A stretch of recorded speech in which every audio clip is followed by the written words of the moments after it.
Hello everyone, Steve here, wrapping up 2023 with another tabletop baseball video. Thanks for tuning in. Your attention during the year or last year and a half or so has been much appreciated. Comments are very helpful, positive or negative. We're just looking to share information on this channel about various tabletop baseball games. And today I'm going to talk about Big League Manager, which is a game I didn't know existed until about 2 weeks ago.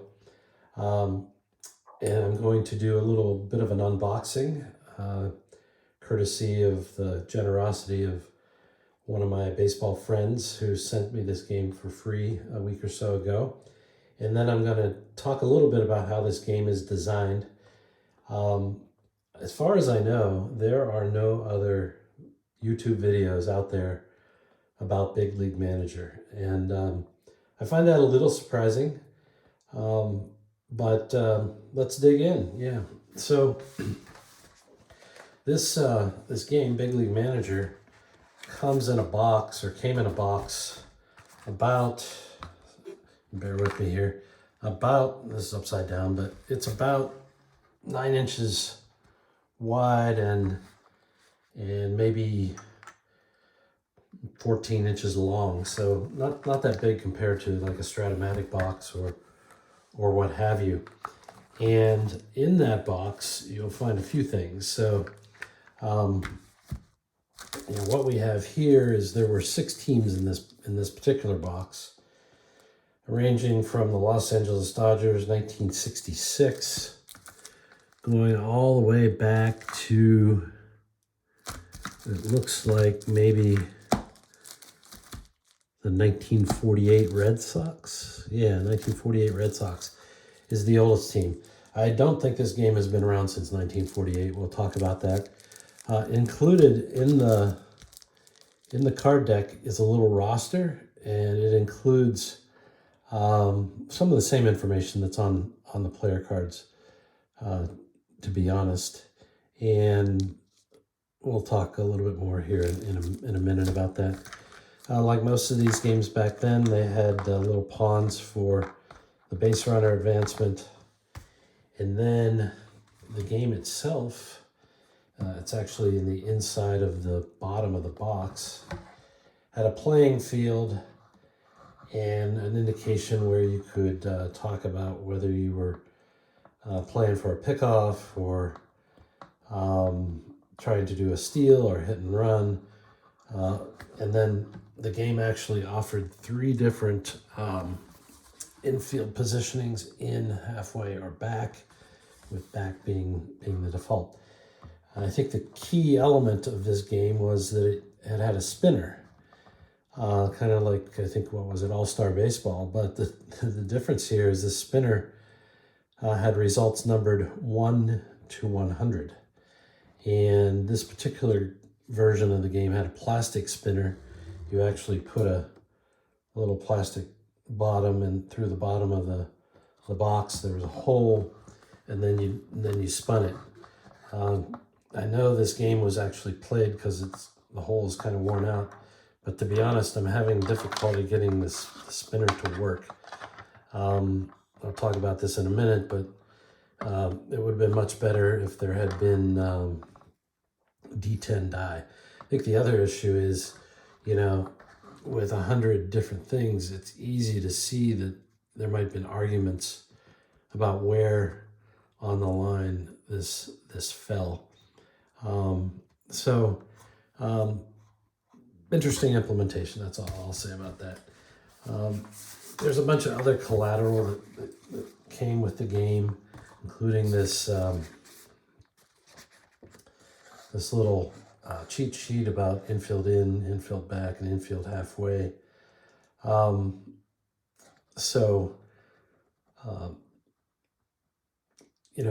thing I noticed is that actually they say if the infield is halfway, it adds 30 points to the batter's batting average, and if it's infield in, it adds 60 points to the batting average. I don't know if that's reasonable or not, but so be it. This game had its own complexities, which we'll talk about, but here is a 30-minute version. So there's a recognition, I think, that the game could be a little tedious. They provided lineup cards. They provided team batting statistic sheets. They provided sheets in order to keep score, both teams on the same piece of paper, and all that. And I think they also provided sheets where you could keep track of season statistics and so on. So kind of a clever game. I'm not exactly sure what era this particular game that I have in front of me is. There is a copyright date of 1958, Arrowhead Industries, Duluth, Minnesota. So my feeling is the game is at least that old. So that'd be about 65 years old. This, I believe, is some kind of a photocopy of the rule book. It goes for 18 pages. Yeah, it does actually make reference to previous rules, so who knows how far back this game really goes. Key to this game, we'll talk about this more, is these result boards. And I'm going to lay one out here for you to see. But let me just describe them here for a second. So, it took me a while to figure these out, but I'm not in the fast reading group. So, down the left-hand side of these boards, they're numbered 1 to 50 and 51 to 100. And that corresponds to the spinning of the spinner. Or in modern day times, if you had two D10 dice and rolled them, then you would get 1 to 100, with 0 being the 100 roll or spin. And then across the top there are numbers from 1 to 50, and this confused me for a little while. But think of 1 in the column here as 1%, one chance out of 100. And sure enough, if you look at this, there's 1 red dot in column 1. If you look at both boards together. And as it turns out, I counted some of these. You go all the way to the right, and the 50 columns, there's exactly 50 red squares, and that corresponds to a 50% chance. So there's a design reason why they sent you from the spinner to the board, and in some respects it actually shortcuts some of the work that you have to do to get to a result. But suffice it to say that the numbers across the top are indicative of percentage chances, and the whole game is really designed around percentage chances. So that's kind of what came in this box that my friend sent me recently. Very generous. So with that, I know some of my videos kind of run long, and I appreciate all of you who listen all the way to the end, but sometimes we all have short attention spans. So there's a moniker these days called TLDR, which is too long, didn't read, which, back in my business days, we would call this kind of an executive summary. So I'm going to tell you what I'm going to tell you. So as I said, the game was probably created 65 or more years ago, as we just saw, headquartered in Duluth, Minnesota at the time. I think maybe to the extent the creators or one of the creators still is living, he has moved to another town, and I can't remember what. I was reading about it on the Delphi forums. I think this was produced until the late 70s, maybe even later. And the reason why I say that is I'm going to show you here in a bit, but I found a rule book online. It's 13 pages, not 18 like that other one. And there is reference in that rule book to, I think, the 1980 season even. So, yeah, actually it wasn't in the rule book. It was in the rating guide, which I'm going to talk about in a minute. And they did reference to 1980 in that rating guide. So, you know, it had a long run, but you know, it was up against some stiff competition in the 60s and 70s. My conclusion is that the game had some solid mathematical underpinnings. I had another video about precision in baseball sims. I would say this one had some lack of precision, but it was probably adequate to produce a decent game. One thing I like about this is apparently they did provide their rating formulas, and so this happens to be the 5-page rating guide, if you will, and it's in quite a bit of detail. So it allows you to create your own teams. It also allows you to critique the formulas as well, or replace them.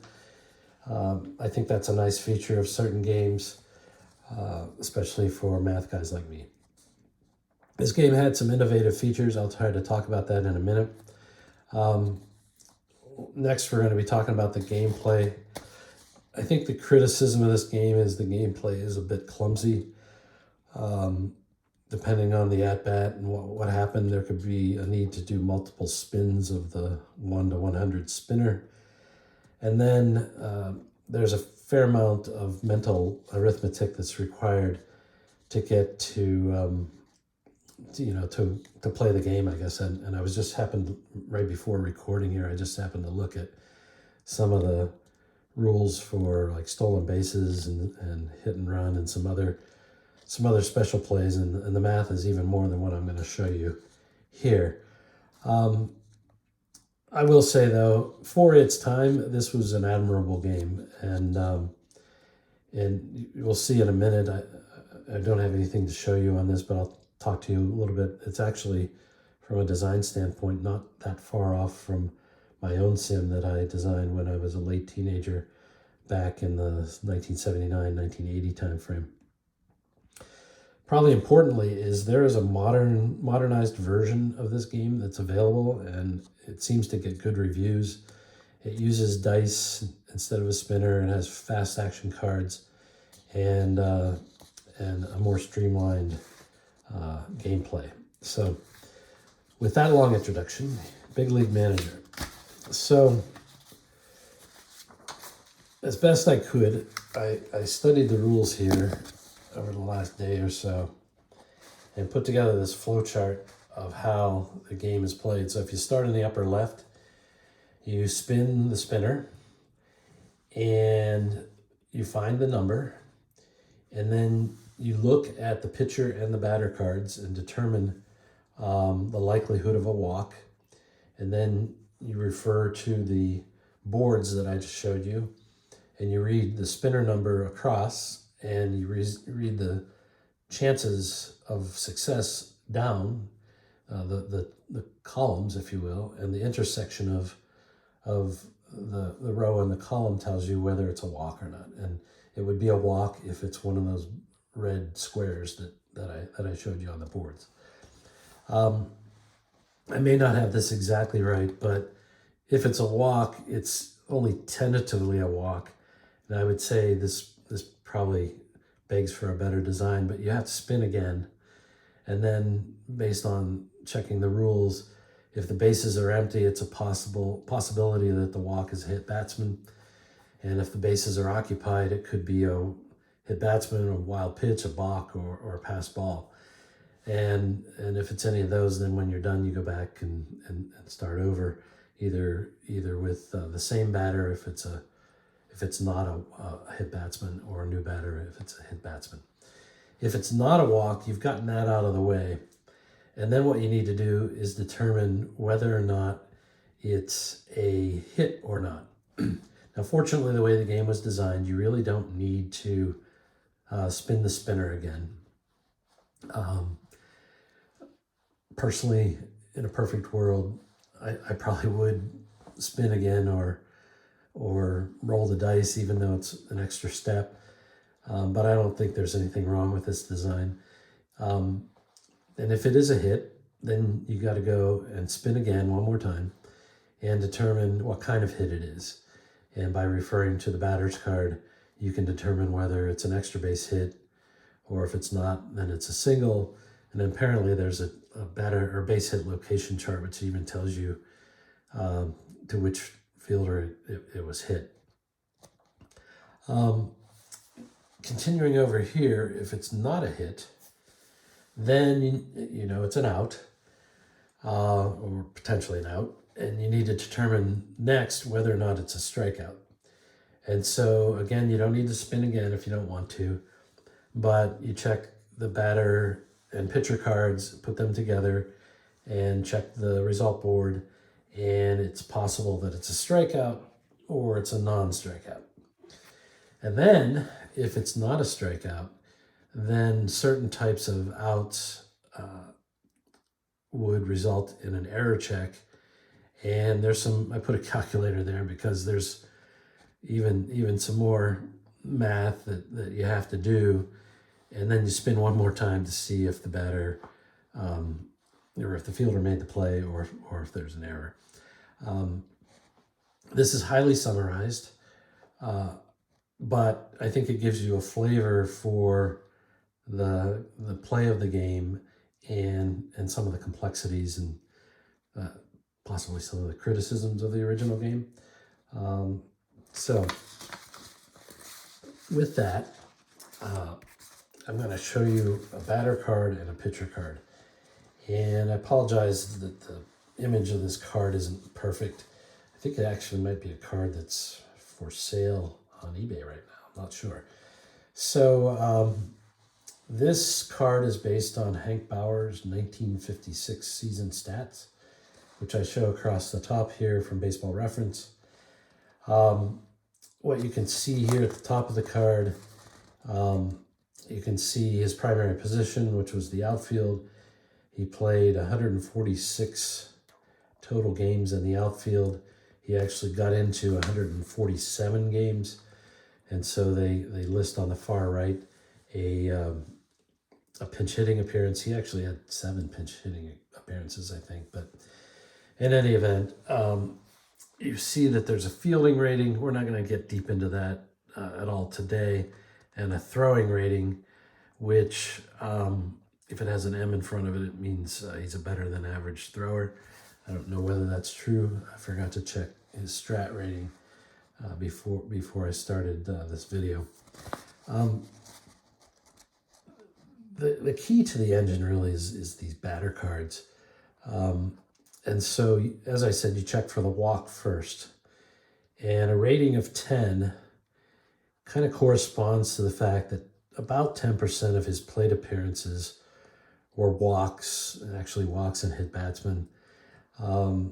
Supposedly, they were smart enough back then to remove intentional walks from the calculations. I always do that when I'm making my sim cards. But so that held together pretty good. The next is BA, or batting average, and there's a 24. And so he had a 241 batting average. And so on a scale of 1 to 100, that's 24. So 24 chances out of 100 that he would hit safely in terms of relative to at-bats. I guess I would say one thing, we make a big difference, between, say, a 241 hitter and a 248 hitter. And, over a long period of time, there is a difference, but realistically, this is what I was talking about with precision. Realistically, is there a huge difference between somebody who reaches base 24% of the time versus 25% of the time? Up for debate. The next three are the extra base chances, if you will. And basically, once, as I said on the flow chart, once you've determined there's a hit, you spin the spinner, and if the number falls within one of these ranges that are listed for doubles, triples, or home runs, then that's what it is. Pretty simple calculation is, 13.8% of Bauer's hits that year were doubles. And so as a result, there are 14 chances out of 100 that the hit will be a double. And it's just as simple as that. We also saw that if you determined he didn't get a hit, that it's a strikeout. And so this 17 pretty much corresponds to the fact that 17% of Bauer's outs, including sacrifice flies, were strikeouts. I couldn't get the math to work 100% perfectly, but that's what that corresponds to. And then there's a stolen base rating. He happened to be 4 for 6 that year in stolen bases. I'm not going to really delve into whether that's a good rating. It's not a good rating. That's kind of beyond the scope of this. So set Hank aside for a second. And I picked another player from that year, a pitcher, Wilmer Mazel, or known as Vinegar Bend Mazel. He started out his career, I believe, with the Cardinals, as you see here. He actually made an appearance with the 62 Mets, and he played at least part of one season, if not more, with the Pittsburgh Pirates, I think, in the early 60s. Not sure where he got his nickname, but you see his stats across the top here. He was 14-14 for St. Louis that year with a 3.62 ERA. So on the left side of his card, he actually has batting statistics. And occasionally you will find Sims who just put the batting statistics right on the card. History Maker Baseball does that for its pitchers. You'll find both the batting statistics, or ratings, if you will, in addition to the pitching statistics. So what you see on this pitcher card, moving to the right, is 6 different ratings, if you will. And the first one is a walk rating. The next 2 relate to influencing the batting average. We'll talk about that in a second. The next one is a wildness rating, and that comes into play when you check for wild pitches and pass balls and stuff like that. I really haven't dug into that too much. Then he has a strikeout rating and a home run, what I call a home run plus or minus rating. So the way the pitcher ratings work, and this is where the pitcher-batter interaction comes into play, is the P stands for plus and the M stands for minus. So in the case of walks, if Hank Bauer comes up to the plate, his walk rating is 10, but if he's facing Vinegar Bend Mazel, this is +1, so Mazel must have walked more than the average number of batters. So instead of 10, this would be 11 that you would check on the boards after the spin to see if it was a walk or not. So that's the pitcher-batter interaction, is you combine the batter's base ratings with these pitcher adjustments. The next 2 under walk is where you adjust the batting average. So as I said here, his batting average rating was 24. If Mazel is pitching with the bases empty, you would -4 from that. So it would be only 20. So Bauer would be a 200 hitter against Mazel, which kind of makes sense. We'll talk about some of these stats here in a second. But Mazel didn't have a high batting average against. The reason why there are 2 here, though, and this is very innovative, I think, is they had a rating if the bases were empty. and they had 1 if men were on base. Now, to be frank, they didn't have really good play-by-play statistics back then to know how to split this up, but when you combine them together and weighted them, about 55% of the time the bases are empty and 45% of the time there's men on base. If you weight those together, it would come back to his true performance in terms of batting average against. And we'll talk about that more in a second. The strikeout rating would seem to indicate that he struck out more than the average rate of strikeouts for a pitcher expressed as a percent of outs. So you would actually add 10 to the batter's strikeout rating. So instead of 17% of Bauer's outs being strikeouts, if he was facing Mizell, 27% of his outs would be strikeouts as opposed to other outs. And then another feature, which I love in Sims, and I had no idea that these guys had done this this early, in the lifespan of Sims, but I've done another video about reflecting pitcher performance in Sims, and being able for the pitcher to influence the rate of home runs being given up is important, I think.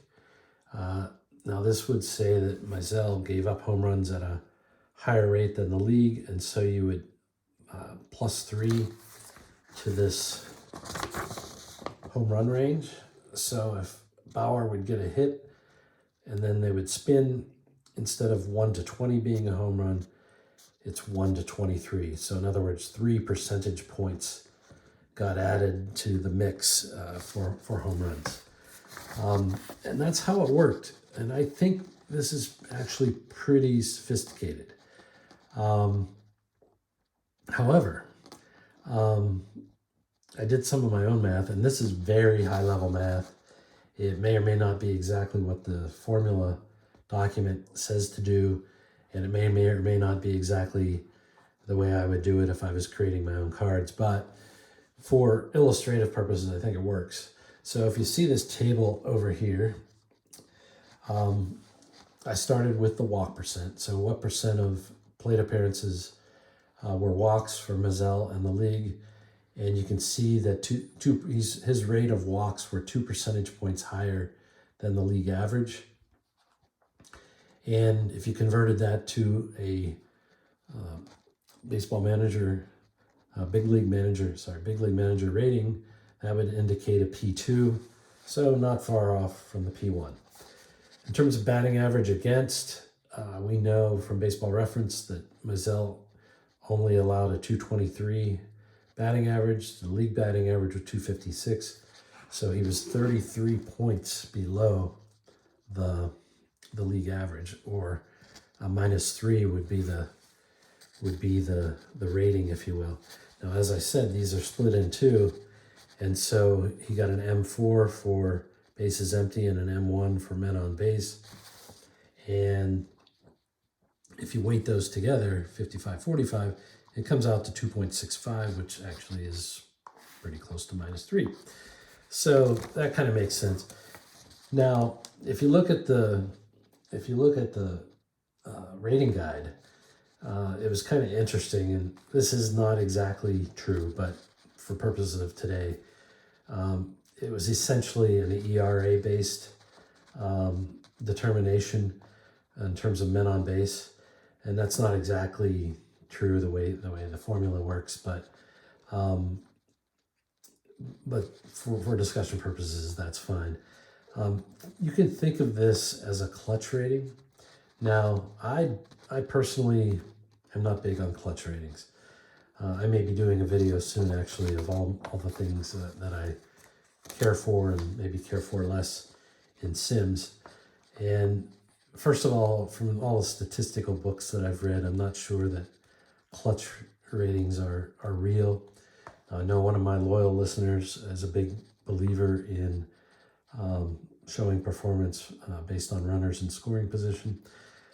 Fair enough. I'm not here really to debate that, but I think from a pure statistical standpoint, clutch behavior might just be normal statistical variation as opposed to skill differentiation. But enough of that. So strikeout percent, or percent of outs that were strikeouts. Mizell's was above the league average, about 25% or so of Mizell's outs were strikeouts, well above the league average. The way I calculate it, looks like 7% or +7 to the rating. For some reason, he was given +10. I really don't know why. It could be my math is wrong. It could be their math is wrong. Could be both of our math is wrong. I don't know. And then I don't really understand what they did with this home run percent, because his rate of giving up home runs was identical to the league average, but they gave him a +3, which is really a detriment to his rating. But that's how it works. That's how the game works. As I said, I think there are some interesting features here. I think this attempt at a clutch rating or a differentiation here for whether they're men on base or not was good. I think the math underpinnings of this are pretty good, other than the precision issue that I talked about. Quite interestingly, I think, as I said, I had my own sim that I made in the late 70s, and it's scarily similar to this. It started out by determining if there was a strikeout or a walk. So I got that out of the way. Big League Manager only worries about the walks. And then after that, I determined if the batter was safe or out. That's what Big League Manager does. I had a slightly different statistic that I had to use. And the way it was is the batter had a rate of success, and then the pitcher adjusted that plus or minus. And then if he was safe, then you had to look at the back of the batter card and determine if it was a single, double, triple, or home run.